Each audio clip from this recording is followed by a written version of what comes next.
ไปมาหมู่ไฟใหม่หมู่อื่นใหม่เบิดใหม่เบิดสมอง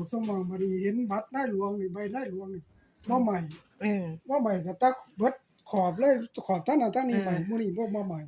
เบิดขอบใหม่เบิดเอ้ยบ่ใหม่ในหลวง ถือมาเบิ่ง คนจริงลูกแต่พี่น้อง ว่ามันพศเท่าใดซั่นนี่พศเท่าใดบัดนี้พศเท่าใดที่เด้เท่าใดนี่2วันที่13กค2533 25332533เรียกว่าตะโดนคักเด้เนาะโดนคักแล้ว คุณตา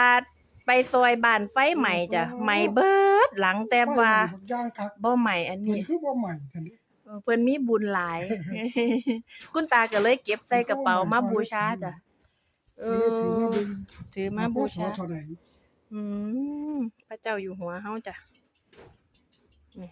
คุณตาเห็น เยี่ยมมาก